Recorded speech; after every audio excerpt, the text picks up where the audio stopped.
Welcome to Widescope Podcast Radio, where we do everything on a wide scope. Life can only be what we make it. And I'm smoking yours. Or right now, Barbie. Shout out to Barbie. Boy J Hit and Rock Nation. I'm in the building with my boys and Alfredo. We're here tonight. Shout out to my boy Everett. Got Barbie in the building. My dreams have become my reality, and my reality is that I'm living a dream. And I appreciate you for being along for the ride. Hey, you know what the deal is. I'm your girl, Barbie Velvet, and Widescope Podcast Radio has the privilege and the honor of having the Monsta Yo on my platform. Y'all go ahead and make sure y'all click, like, comment, and subscribe to the page and share and all that. We appreciate all that Monsta Yo has done, community work, illustrations, just his positive message that he just puts out every day, and just the constant support that he gives Widescope Podcast Radio. Today is the Free Monsta Yo tour. Y'all make sure y'all check it out. It's Free Monsta Yo until it's backwards. You heard me? Shout out to all the sponsors and contributors, and especially the artists that have made this Free Monsta Yo concert possible. Everybody deserves a second chance no matter what they've been through in life. You guys go ahead and check out this exclusive with Monsta Yo on Widescope Podcast Radio. Once again, how are you doing today? I just wanted to thank you for your time, for making some time to come on Widescope Podcast Radio today. And Monsta Yo, I just wanted to ask you, do you feel that, before we get into your story, I wanted to ask you, do you feel that activism chose you, or did you choose activism? Oh, that's a great question. I believe that desire to be an activist, especially when I first came in here. You know, my desire was to remain in my delusion. So you said basically activism chose you. You didn't choose activism. Yeah, activism chose me. Definitely, okay. And when you say activism chose you, do you feel like you have always been an activist at heart, or do you feel like being in the position that you in just kind of made you focus more in on that? I think that I've always been an activist at heart, but didn't realize it, because I have a real extensive history when it comes to being around a lot of revolutionaries. My mother used to date a guy named Talibu Jadi, who was a part of the African American Culture Center, the US Foundation. Okay. He was the right-hand man to Dr. Malala Karenga, who created and founded Kwanzaa. And so when I was a kid, she used to take me to the African American Culture Center, where we would learn Swahili and, study the arts and so many other things. And back then, I didn't even realize I was learning this stuff. It was just information being given to me. And so, I remember when I got in front of the stage at the African American Culture Center, and I was just talking on why it's important to be black and why it's important to appreciate your skin. And even then, people were receptive, and I didn't realize why they were being receptive. So I think it was always in me at heart, and I just didn't realize it. That's crazy. And I know it's crazy because I was just telling somebody the other day, like, everything that we go through in life prepares us for later. We don't realize until later all those things that we were going through were giving us the tools that we needed for where we are now. That's a fact. That's a fact. When you think about... It reminds me of that movie... Go ahead. No, go ahead. No, I want to hear what you say. Go ahead. Okay. It reminds me of that movie, Slumdog Millionaire. I tell this story a lot. So Slumdog Millionaire was the Indian version of Who Wants to Be a Millionaire. And this show was technically rigged to where they would give each contestant questions that they knew was impossible to answer. So no one could ever answer these questions, and they would never get the $1 million. Well, this one individual, every time they would ask him a question, he would go back into his life story and the trials and the tribulations and the struggles and the events that took place in his life. And at the end of that story, he would have the answer. And he would answer it, and it would be right. And so I relate my life to that. Everything that's ever happened to my life back when I was a tadpole, back when I was a young adult, it led me to this point, to where now I have all the answers. Definitely. And when you think of like life, a lot of people have been in your position and haven't made the best out of it like you have. What's the number one thing that you feel like in the beginning stages of getting to where you are, being incarcerated, where did you say, I'm going to start writing books. I'm going to start being more vocal. I'm going to be more of an activist. When did you go in there with that mindset, or did it come to you over time? It came to me over time. Well, first I have an earth angel who is my mother, and she is my biggest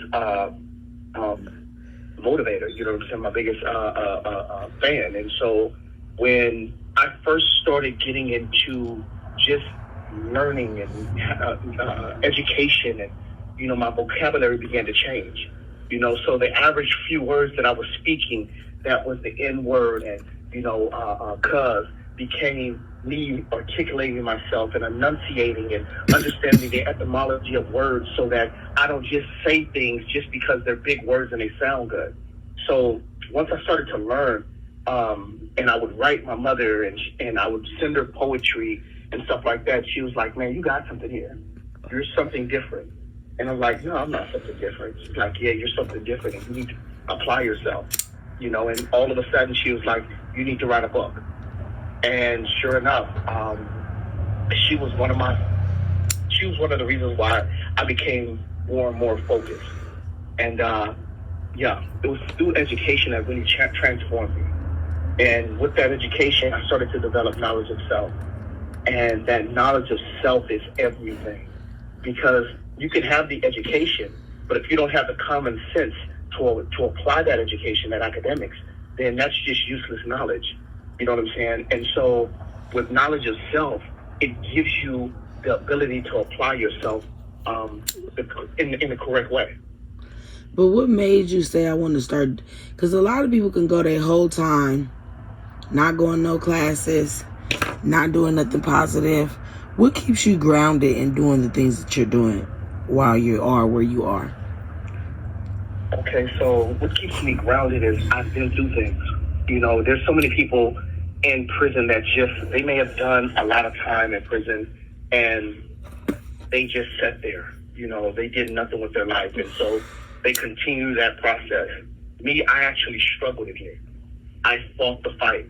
You know what I'm saying? And so from being beaten handcuffs to being tortured by staff, from being in all type of riots and wars and everything else, from being around the technology and the politics of this society, this culture of prison, I had to endure everything. I've been in here since I was 16 years old. I actually entered the prison ground at 17. So I had to learn everything from the ground up, and I had to grow up in prison. And so I went through all the struggles, and those struggles led me to having to do 17 years of solitary confinement. And once you go through so many psychological challenges, and you go through so many psychological resets, and you go through so much struggle, you start to appreciate everything. Once you overcome that, you now know what you're capable of, but you also start to transform your mind to be something different. You know what I'm saying? And so for myself, I don't know, for me, after going through that stuff, that's what made me start being more grounded, because I wanted to take my life back, because I gave so much of my life to the system. I was institutionalized for so long that I realized that it was time for me to change and be proactive. And what took me out of the state of not just being stuck, there were so many earth angels in my life within here that pulled me to the side when I needed them the most, and started to educate me and give me the common sense that I needed, from the elders to youngsters to just people in general. From me observing people make mistakes and not wanting to make their same mistakes, I learned quick. So that's what it was all about. Does that give you a sense of obligation to pay it forward? To a degree, now they do. When I first came in here, they didn't provide those particular type of opportunities. Prison was not meant for rehabilitation. It wasn't meant for reform when I first came in here. It was meant for you to come in here and die. It was meant for you to come in here and struggle and fight, and there was so much corruption. There's still a lot of corruption, but it was so much corruption that you're not thinking about paying anything forward or changing it and so forth. Now, today, I'm able to teach classes. I'm able to lead prayer groups. I'm able to walk in the prestige of my own majesty because I know I'm a king. And so I walk as a king. And so I'm not governed by a lot of the politics or politics in here because I know who I am. I did my struggle, and I have a bit of seniority in the sense of people respect my grown manism. Like, when I'm around here, I don't go around saying, what's up, my end? You know what I'm saying? I call every race around here king because I want them to appreciate their own majesty. I want them to start stepping into their own majesty, because when you step into your own majesty, you start to walk different. You start to live different and think different. I remind these young kings and older kings that this is not their home. Because a lot of times we get this concept of this is our home, and we start placing ownership to this environment. So people start utilizing languages like, I'm about to go back to the house. This is not your house. This is a residence. You stay here just for a time being. This is an institutional higher learning. You stay here for a time being, and your goal is to get up out of here. And so I'm now able to pay it forward in here. I'm the type of individual that if I go to canteen, canteen is a commissary where you can get extra foods, soups and meats and stuff, so that you don't have to always eat this prison food, which is disgusting. But every time I go to canteen, if there's a young person or older person that doesn't have anything to eat, I make sure I extend it, because I'm not going to let another man go home while I'm in that presence, because I know how I felt to be hungry when I first came in here. There were times that I was starving. Couldn't eat the food. And then not just that, if you've been a warrior against the officials, they're going to make sure they sabotage your food. So you'll be throwing up all day and being sick all day. So, you have that help at one time. I knew how bad it was, and your mind had to be strong. And so I would never subject another individual, a human being, to that same type of abuse. You know what I'm saying? So another way that I pay it forward is out there in society. I've established suicide hotlines. I help suicide hotlines so that people can call at any point of the day or whatever, and just be able to just release that energy, because some people go through things and it feels good to be able to help remove them from that bridge of that point of no return. And so what else? I'm a part of a juvenile diversions program where I'm able to prevent these at-risk youth from repeating the same mistakes that I did. And it's a respect once they get to know me, based on the fact that they know that I've been with the BS. You know what I'm saying? I was a part of that. I was in the ground of it, the grit of it. So, and they notice I have evidence to prove it. I got reports and everything else. And so once they know that I come from the same soil, it then becomes a new respect level. Now they respect the way that I'm able to articulate myself. Now they respect the knowledge that I'm giving them. You know what I'm saying? I even have a domestic violence program where we help women find shelter from their situation, because women do not deserve to be subjected to some of the things that some of us men, or should I say grown-ass kids, subject women to. You know what I'm saying? If women are using their voices and that offends a man, then he does, and he decides to hit her, she doesn't need to be a part of that relationship. So a lot of women, they stay and they're not realizing that they allow themselves to get caught up in that Stockholm syndrome mentality. You know what I'm saying? And that is not love. Abuse is abuse, no matter how it's dished out. Yeah, but I've been able to pay it forward, indeed. When you say you did 17 years in solitary confinement, how do you survive that? That's a great question. The first few years was probably the most difficult because I was so claustrophobic, and my heart used to speed up, and I used to sweat, and it felt like I couldn't breathe, and I couldn't. I was stuck. I was trapped, and those were the worst because your mind had to readjust. I always say that I went through so many psychological readjustments back there in solitary confinement. And then to add up on that, the abuse that we were subjected to, that was even worse. they would abuse us. And when I say abuse us, it's one thing. It's one thing to, you guys have a one-on-one and you fight, but they would put us in handcuffs and beat the dog crap out of us back. You know what I'm saying? And that was their form of behavioral control.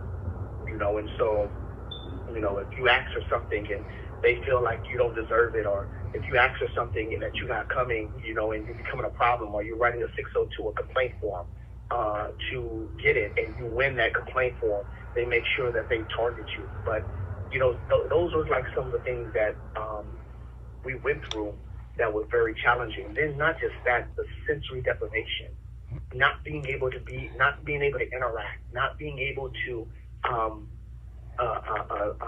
sometimes just, see trees and, I don't know, touch the grass. It was just, you were so taken away from things that, there were times that I came to the brink of insanity, and, for me personally, it was those letters that brought me back. So many letters that were sent to me that people told me, stay strong, I'm here for you, you're inspiring me, and all this, and it just brought me back. It made me focus. It gave me a focal point. And once I have that focal point, I can stay on that for so long to where it'll get me over something, and such as that. And so I had so many different focal points, and I had so much inspiration. There were individuals back there that had already done 20, 30 years in solitary confinement, and they still had their head up high. They were great inspiration. So there were other individuals that were leading in the pack, brothers like Hashima and Abdullah and Dewberry and Baridi and stuff like that. So these individuals, they were inspirations to a lot of us back there. So, and they had spent like nearly 30 and 40 something years back there in solitary confinement, that was incredible in itself. For me, again, it was just a lot of factors, from letters to prayer to meditation to not being too damn stubborn to let the officials see me break. That's the thing I just couldn't do. They had broken so many young kings back there to the point to where they would just start playing with their own feces and hitting on walls and yelling and screaming as if they're dying or whatever. And it just like, nah, that would never be me. And I would get mad and say, and be rebellious, and just would not allow myself to be broken. And that's how I was able to maintain. And then studying, man, like books became my sanctuary. Oh my God, like it became my safe haven, my way of just escaping the experience. National Geographic probably became one of the best tools for me to allow me optimism, and it allowed me to live in a world beyond the world that I was at. So my imagination began to take flight. I started seeing the Serengeti from a different perspective, the Himalayas, the rainforest, different tribes. And I just started to appreciate and respect that there's a world beyond my demographic. Because I had never known that there was a world beyond my demographic. I've been incarcerated since I was 16 years old. So to be able to be in a world or see a world beyond my demographic was like, wow, I didn't even know that existed. Around what age? Around what age would you say that was for you? As far as reading demographic. When you started to National Geographic. No, when you felt like, okay, you go in when you were 16. When did for you? I would say when the light bulb came on for you, where you're finding the books as your sanctuary, where you finding your way of coping and surviving in there. How long would you say from 16 till when did you start doing that? I would say probably towards my early 30s. My early 30s, there started to be a real transformation in me. It just, for me, I don't know, something clicked. And I asked myself, is there something more for me? Was there something that happened that was triggering to that? there was multiple things that were happening. You know, again, at the time, you know, we were fighting staff. Like, there were times we would, like, literally physical fights with staff. And, you know, and it was a repeated pattern of just constantly getting caught up in trouble. And at one point, I remember being pepper sprayed, and they threw me in a cell with no water, so I couldn't get the pepper spray out of my hair. I couldn't get the pepper spray out of my face. So I stood in that cell for 5 days with no water. And my dreads, because I had long dreads at the time, they were like at the middle of my back, they started falling out. And I got to the point to where, you know, I had to have someone put water in a bag, and I would fish it from down the tier just to rinse myself off. And I remember sitting there afterwards, and I said to myself, this got to stop, man. There has to be something more for my life than just this. This is not the legacy that I want to leave behind. You know, okay, I'm a warrior, but what else am I? You know, and that's when it really clicked. Like, you know, you have to start being the captain of your life. You have to start being the architect of your own destiny. It's time for you to shape and mold it the right way. You know, and all you have to do is make that choice. And slowly but surely, I started making a choice. One, to step into my majesty. You know what I'm saying? Step into who I am. And the more I started stepping into who I am, the more I started stepping into my majesty, my royalty, the way I walked and talked really became different. Now people started responding to me a different way. And I said, you know what? It's time for me to start leading myself correctly. Not leading others, but leading myself correctly. Because when you lead yourself correctly, you inspire others. Because now you're teaching them the way. And so that's what I did. So around my early 30s. So when you say to yourself, like, okay, I'm now in my early 30s, I'm finding a different way, how did the transition go from being in solitary confinement to now I'm teaching classes and doing things? How did that transition come about? Okay, so what happened was that they ended up letting us out of solitary confinement. A lot of people who were serving in long sentences in solitary confinement, they decided to let us. There was a lawsuit, and that we had won back there, and so individuals who had spent lengthy sentences back there, they were just kicking us out to the main line. So here it is.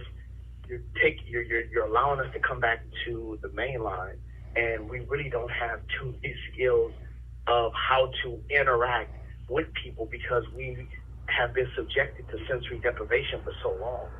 Yeah, so definitely. I remember the culture shock. You have to realize that there was so much respect back there in solitary confinement with myself, with our people, with other races. Like, we had a real mutual respect. If you was in Pelican Bay, you had the corridors, and in the corridors, in each corridor, in each pod, there were 4 cells in each pod. 8 cells in each pod. 4 at the top, 4 at the bottom. And we were all like a small community. So you could be in a pod for years, even decades, with the same individuals. And so we grew up mutual respect. So we would learn each other's language. We would learn Nahuatl. We would learn German. They would learn Swahili. And we'll be speaking to each other and building with each other. And so it was when you go to canteen, you would spread your canteen with everybody because we all eat together, no matter what your affiliation, nationality was. Now here it is, I come to the main line, and all you see is these drugged out thugs, these kids zombied out and using drugs right in front of you in the day room. I'm sitting there like, what the hell is this? And I'm seeing my people, using some of the hardest drugs. And before I came into solitary confinement, we wasn't like that. But now it was a whole other animal. And so first I had to readjust my mind to that. Then I had to ask myself, what am I going to do? I know what the problem is. How can I inspire change? You see, because we always talk about the problem. The problem is this, but we never want to come up with solutions. You know, and so I said, you know what? One of the things that I have to do personally is lead by example. You know, it's about making sure you're doing the right thing. You may not change the entire culture of this environment or any environment that you're in, but you will change the few. And those few are the future leaders of tomorrow. And so that's been my goal since I've been out of the solitary confinement. And so I just do what I do, and try to inspire. When I came out, I said, you know what? I attached myself to positive people who had came out of the shooting, even people who were already out there on the main line. And we built together. And I said, you know what? Let's come together and let's show this society that this doesn't have to be prison. These can be college campuses. And if we apply ourselves correctly, we can succeed together. And so immediately I applied myself in college. And this August, and through the process, I was able to get various degrees and et cetera. So I have a business degree from Baylor University, a business certificate, from Baylor University. I just earned 3 degrees this year, and we're going to be having a ceremony in August. I've gotten a degree in psychology, communications, and liberal arts. I'm graduating cum laude in psychology. I have my degree, my doctor's degree in theology. I have my certificates in real estate practice, appraisal, and principle. There's so many things that I have, you know, and so I'm showing society that, you know what, anything you say you can't do is just an excuse. If you apply yourself, you can do anything. But for me, it started by I wanted to lead by example, to answer your question.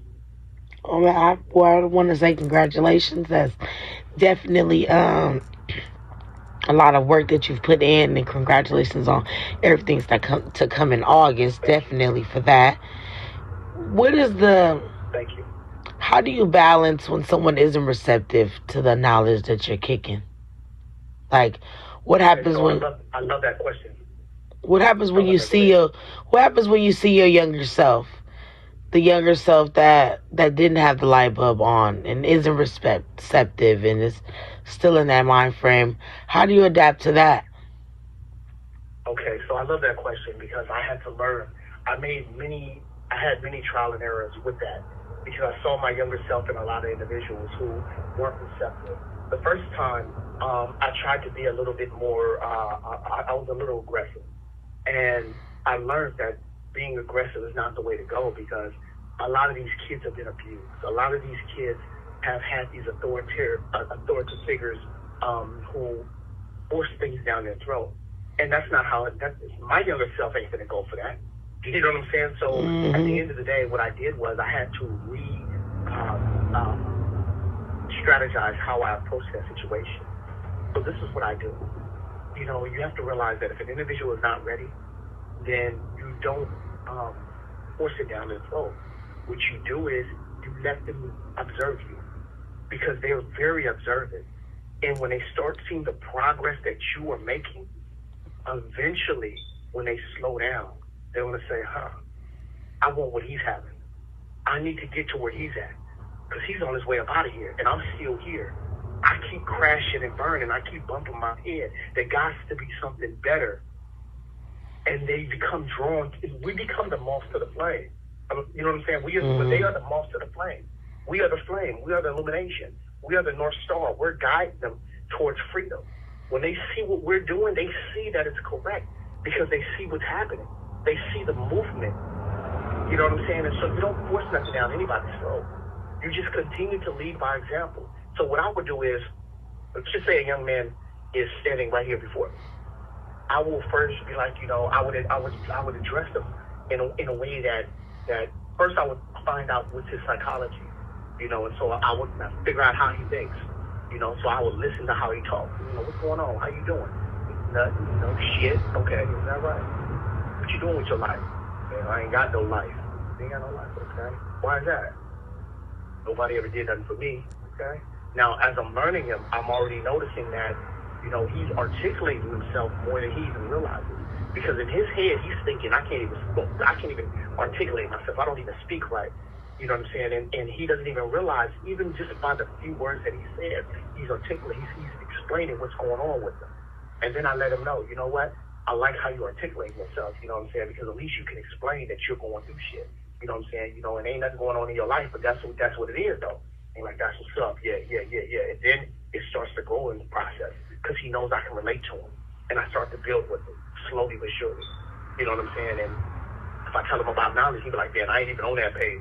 That's what's sad. What you on? And he'll tell me. And then I'll help build him from what he's on at that moment. You know what I'm saying? Well, you got to start thinking smart. You don't want to be a repeat of your errors. You know what I'm saying? Because if you continue to be an error to yourself, you're gonna find yourself in these particular situations.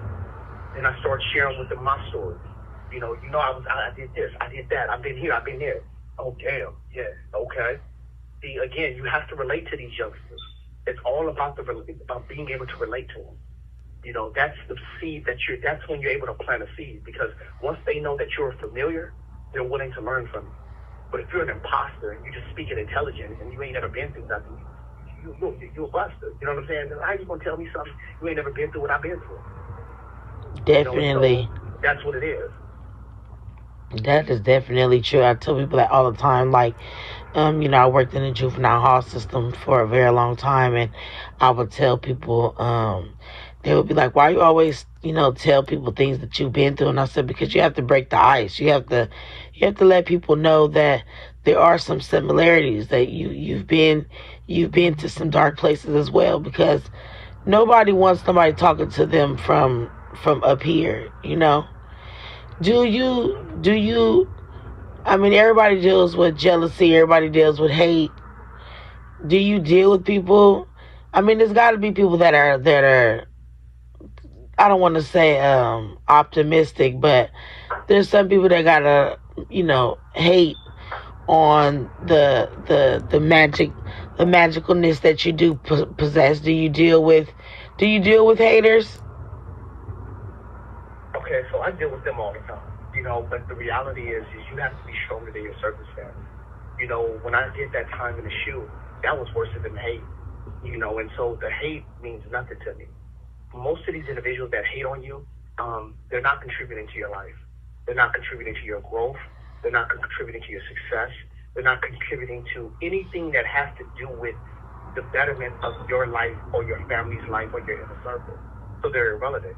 Most individuals that are haters, they're not succeeding. And so why do you give credit or why do you give attention to somebody that, and I'm not trying to be on some high power stuff, but they're beneath you. And they really are. You know what I'm saying? A person that's hating is looking at you from the bottom. He's not looking at you from the top. He's looking at you from the bottom. So he has to look up and say, I don't like you. Well, you shining, so what? Yeah. That's a reality. Definitely. So I don't care. For me, it doesn't matter, because the reality is that they are insignificant. People say, man, you're stoic all the time. You'll walk in a situation and these individuals might be saying this, and then when you get there, they're all respectful to you, and that energy that was there, but you changed that energy right when you showed up. I don't care. The reality is this: unless you want to be on the same playing field as me, because there's enough food on the table for all of us. That food on the table is knowledge, wisdom, and understanding. You combine all of the three, and you become the architect of your own destiny. You become empowered. So I'm willing to eat with all of them. I'm willing to help them ascend. But if you're not willing to ascend and you want to sit there on the sideline and hate, so what? Be you. I'm cool. I am so blessed, and I feel the blessings every day just by waking up. Look, I'm talking to you. I talk to the world. I build with the world. I'm able to share my experiences. I'm able to touch lives. And people are able to touch my life just by their experiences. People tell me their experiences every day. And you know what? It feels good to be able to be connected to humanity. I'm no longer a gangster. I'm no longer a beast. I'm no longer that terror at night. Or you know what I'm saying? Who I am? I'm a young king who continues to inspire. I'm an educated black man. You know what I'm saying? I'm a big brother. I'm a father to some. You know, I don't have any kids, but I'm a father to some. You know, I'm an inspiration to some. You know, I'm a light bearer to some. You know, and that's my goal. I want to be that for people. You know, for me, haters is nothing, man, because they don't contribute to your life. They don't contribute to your health. They don't contribute to your wealth. What they do is they take away. And if you give attention to that, that means you do not believe in yourself enough to say, I'm above this nonsense. I'm above their nonsense. I believe in myself. I love to hate. In fact, sometimes even when they bring challenges to me, that becomes my greatest inspiration. Because then I show up and show out. Show up and show out. Yeah. It says show up and show out on them. When you think about, you know, where you are now, and you're able to do so much, no matter the circumstances, no matter the odds against you, do you see music being a big contributor to the young men of today and how they move in the street? Absolutely.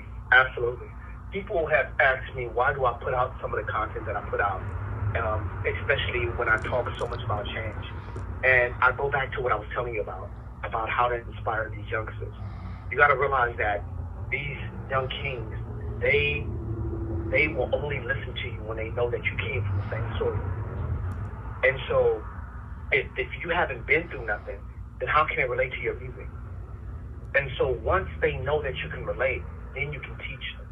So when you listen to my interviews, you don't hear me acting stupid. You don't hear me getting lost in that triple stages of darkness and talking on some being deaf, dumb, and blind. You hear this poor righteous teacher really schooling me. You know what I'm saying? And people are more receptive to me when they know that I can relate to them. So I might kick out some music and some murder, death, kill type stuff, but then here it is in the interview, you're going to hear me really talk some real facts. Well, these are the consequences of that murder, death, kill. I even put a lot of inspiration even in my music to remind people these are the consequences as well. You know, but at the end of the day, music in itself, in the totality, it does influence these youngsters. That's why so many of them are now zombies today. You know, that's why so many of them are caught up in this crystal epidemic, the heroin epidemic, and popping perks and everything else. You know, because music has popularized things like that. You know, it's a great influencer on so many things. It's the reason why some of us are great lovers. You know what I'm saying? You hear a love song and, you know, it really articulates who you want to be, and then you start adapting to that. You know what I'm saying? So music has a great influence on everything. It's the journal of your life.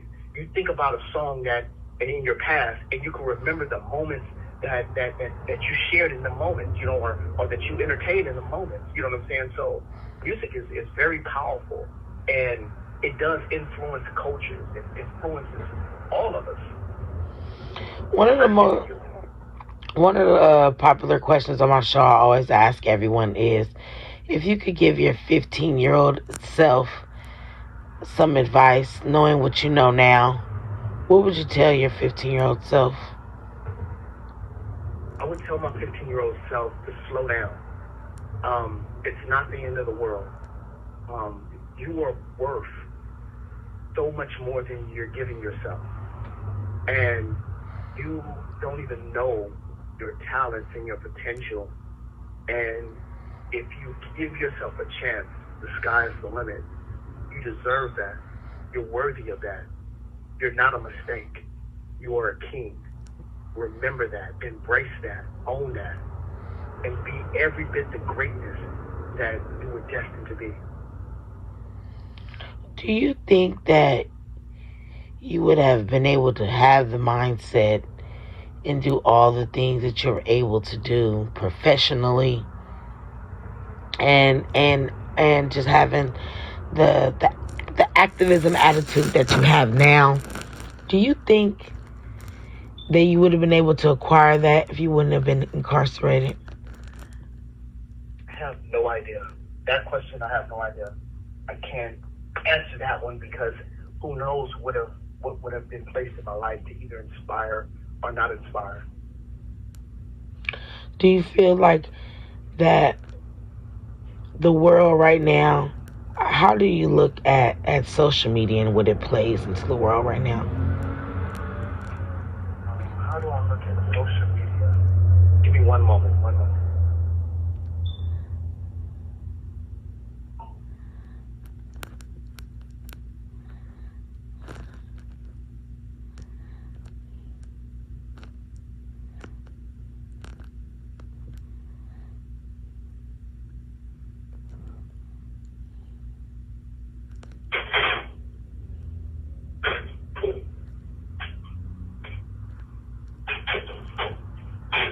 Okay, so how do I look at social media? Like, for example, like Boosie Badass just put on the internet that he feels social media has messed the world up, you know? In your sense, it's a difference because it is a tool to stay connected to the world. So I ask you because it's different on this end when you see the negative aspects, but for you, you get to see a lot of the positives on how to stay connected.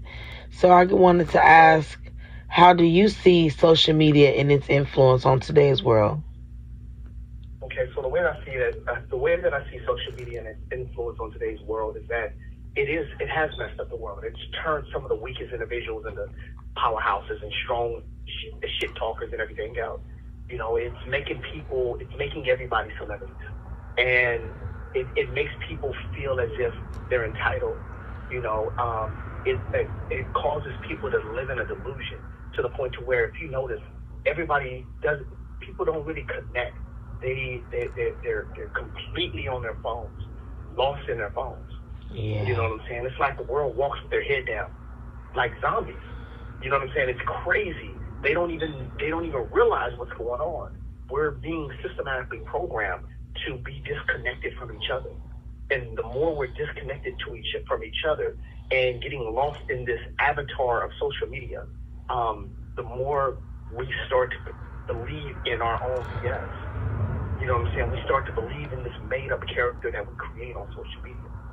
I mean, how many individuals who were so tough on social media, you approach them face-to-face and they cower? You know what I'm saying? So that's the negative aspect of social media. The positive aspect of social media is that it's an information highway. There's nothing you cannot do on, but if you apply social media correctly. If you want to learn business, if you want to learn how to build, if you want to learn how to fix things, or even if you want to learn something about another app, it's all right there. You go to YouTube and Google, that's your best friend because it teaches you everything. So there is no question that you can ask, that you need to know, that you can't answer through social media. And then if you apply it, the sky's the limit. Like, you can do anything. There's nothing you can't do. I make my music from a cell phone.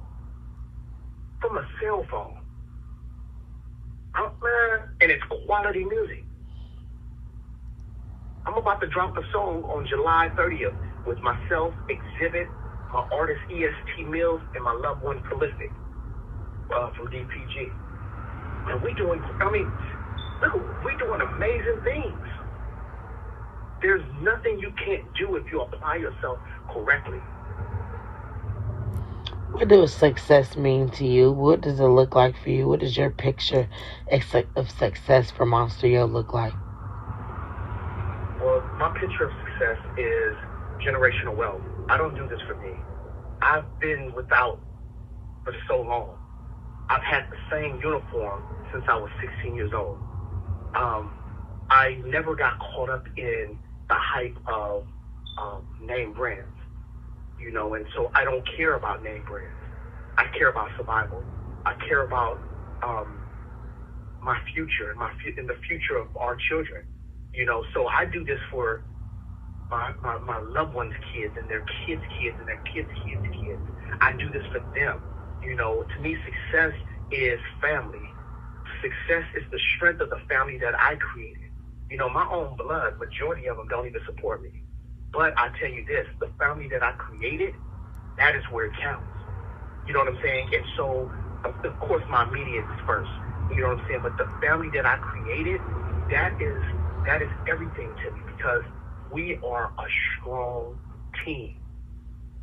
And we are unstoppable, and we're unmovable, and we're all dedicated, we're all driven. You can't, man, we're powerful. I know what love feels like because of the love that I created, the love that we created. To me, that is success.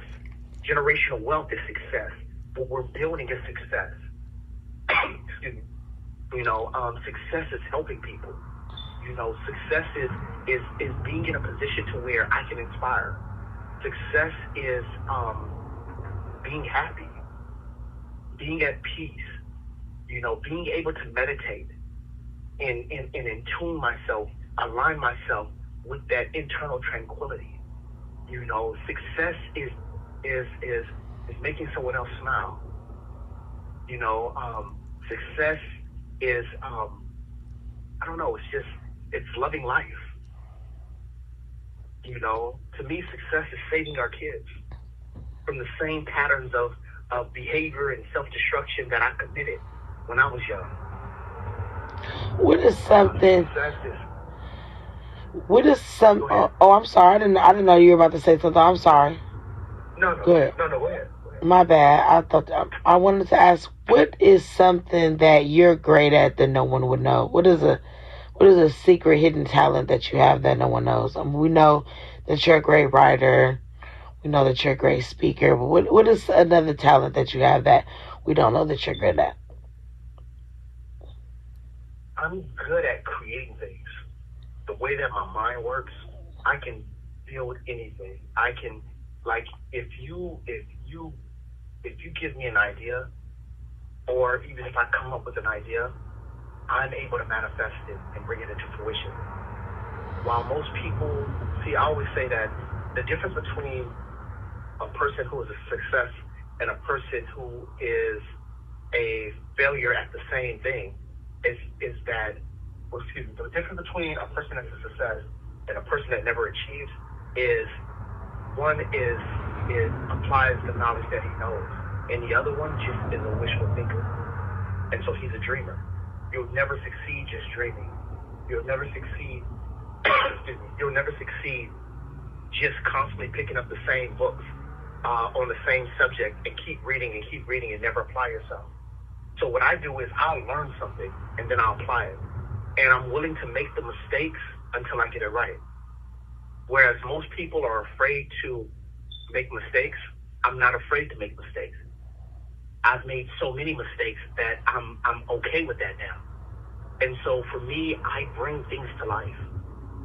And it's just something that I do. You might give me a piece of lint and say, what can you do with this lint? And I guarantee I'll manifest something out of that lint that would inspire you or send you into disbelief. Okay. And let me tell you something, that's definitely a skill, because there's a lot of people that I meet that always talk about all these dreams and plans and stuff they want to do, but it really takes a skill to really put it in motion. Mm-hmm. And the fact that you're able to do as much as you're able to do, no matter your circumstances, speaks for itself. Definitely. Because there's a lot of people that just be talking and don't want to do nothing. I feel like right now we live in just like a lazy society. No, that's what we are. That's exactly what we are, a lazy society. And that's for all cultures. We feel like we're entitled, and we don't want to put the work in, but we want that big bag. Ooh, everybody want to be famous, but don't nobody want to put the work in. Yeah, straight up. I've met so many individuals that tell me, man, I want the bag. Well, what you doing with it? I mean, what are you doing to get the bag? Man, one day something big gonna hit. No, man, what you doing to build that bag? Everything counts. And then this is the crazy thing, like, society doesn't realize that we've become so bougie that we live beyond our means. Oh, facts. I don't spend. I don't have nothing glamorous that I want. So how do you? And so I realized that so I can stack. Whereas most individuals, they're trying to keep up with the Joneses. They want to look good. You know what I'm saying? They want people to comment on what they're wearing, what the car they have, and etc. If it gets you from point A to point B, that's all that matters. Until your money can stack up. We don't have good management skills of money. You know what I'm saying? We're not. Our financial literacy is so depleted that we're so mentally depleted when it comes to financial literacy that we don't budget correctly. So here it is. We're living beyond our means. Let's just say that you make $2,000 a week. Within that $2,000 a week, majority of the time, probably $1,500 of that dollars is going to be gone before the next 2 weeks, probably even more. For real. And so, because we want to buy this, we want to buy that, no, you stack. You have 2 to 3 different accounts. You put money here, you put money there, you put money here. One account you never touch. That is your safety. That's your safety account. Your other account, it's for business, work, bills, stuff like that. Your other account is for play. You know what I'm saying? But that account gets the least amount of money because you don't want to overindulge. Because if you overindulge, you'll lose yourself and then start looking at your business account. And then you look at your business account. Be robbing Peter to pay Paul. Be robbing Peter. I said be robbing Peter to pay Paul. Yeah, real talk. Real talk. And another thing that we don't do that we need to start doing is getting insurance in our names. You know, I get so frustrated when I see these GoFundMes with people that passed away from gang violence. You know, and you know the reality is that the government doesn't care about us. And so, with that said, I guarantee if every minority gets a life insurance policy, I guarantee those insurance companies will make sure we are safe in our communities. Because they're not trying to pay out all that money. They definitely ain't trying to pay out all that money. For real. And if we start doing that, our families have safety nets. Let's just say you get a $500,000 life insurance policy or even $1 million life insurance policy. If you pass, guess what? Your family is set. And if they invest that the right way, they'll be able to create generational wealth. You know what I'm saying? And so that's another thing that we need to start looking into, life insurance policy. Definitely. I'm about to have some people on my show in a couple of weeks that's going to come and talk about the importance of financial literacy and life insurance because it's something that we need. Like a lot of people, you know, we see all these people dying and people fundraising afterwards, and we really have to take the time to really get that part of our life in order and take care of the afterlife as well, because that matters. Real talk. Real talk. No black person should ever have to have a GoFundMe. If we get a life insurance policy on every last one of us, I guarantee you got to realize it's about money. It's always been about money. If every black person, if every Hispanic, if every minority in the ghetto got a life insurance policy, do you know those companies will have policing our societies so strong they'll make sure we don't kill each other? For sure. So with that said, I want us to start saving each other's lives. If we all get life insurance policies, that'll be the game changer. For real. Because we will be forced to get right because they're not going to pay out all that. They'll be like, no, we got to protect them. You're going to see people in business suits with AK-47s. Okay. Making sure. I'm serious. Man, Mr. Monsta Yo, you always dropping that great game on everybody. Y'all need to make sure y'all follow Monsta Yo's page. He's got books. He's got some seminars. He goes live on a lot of different networks. And he's always giving that good game, paying it forward. You got new music that you're dropping, right?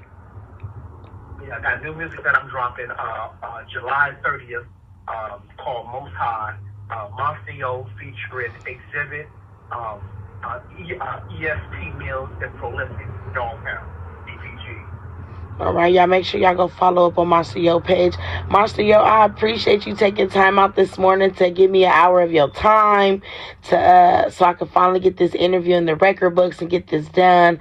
I appreciate your time so much for making time for me on Widescope Podcast Radio and all your support and all the time that you've given on my platform. I just really wanted to take the time out to tell you I really appreciate you.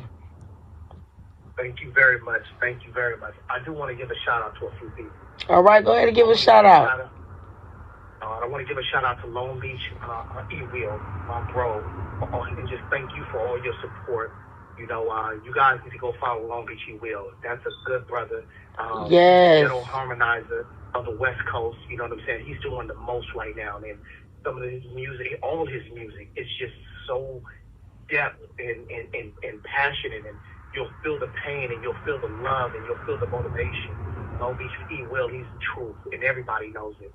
I want to give a shout out to my brother Jimmy Visual, who's another activist that does the most for people. He's a humanitarian, and he really gives his time and services to making sure everybody is okay. You know, I want to give a shout out to my business partner, LBC Face. We are co-CEOs of Classic ENT. That's our record label. I want to give a shout out to Canna Muscle Russell, who's my business partner in our weed dispensary. You know, be on the lookout for Monsta Yo Glue and Monsta Yo Extendos. I want to give a shout out to Blackgrass Podcast for just all the love. You know, that's one of my guys. I want to give a shout out to my fighter because I'm also a boxing promoter, Sonny Bleak McEwen, who will be fighting on the 29th. You know, shout out to him. We're going to take that win. Okay, claim that win. You feel me? I mean, shoot, he is vicious. He's already ranked top 10 within the cruiserweight, and he's vicious. Undisputed and hands down. He's somebody to watch. Shout out to Twix Mix, you know, and her village and everything that she does. You know, she is a warrior. You know, shout out to Little Red, who's a marketing promoter. You know, and just shout out to the whole team. You know, shout out to Nicole of plant-based podcast. You know, she's doing her thing in the vegan tip. You know, just shout out to my whole team. Thank you. I just thank all of you guys. If I left anybody out, you know, my apologies. You know, but shout out to my whole team. You know, and thank you for all the inspiration. Shout out to P Nice. We got a video that's going to be dropping soon called Day Ones. Myself, Don Johnson, and my bro P Nice. You know what I'm saying? And so that video is hot. It's going down. You know, what else? That's pretty much it. But just shout out to everybody. And shout out to you. You know what I'm saying, for being the heavy hitter that you are and giving people, indie artists and just everybody else, a place to be able to just express themselves. So thank you. Oh, man, I appreciate that.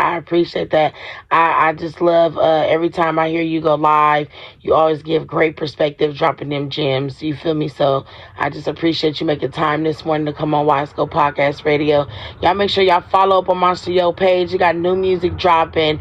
You got podcasts dropping all over the place. And most of all, he's paying it forward. I appreciate you, Monsta Yo, and you have a great day. And likewise, Queen. Peace to you. You too, King. And it's a wrap, y'all.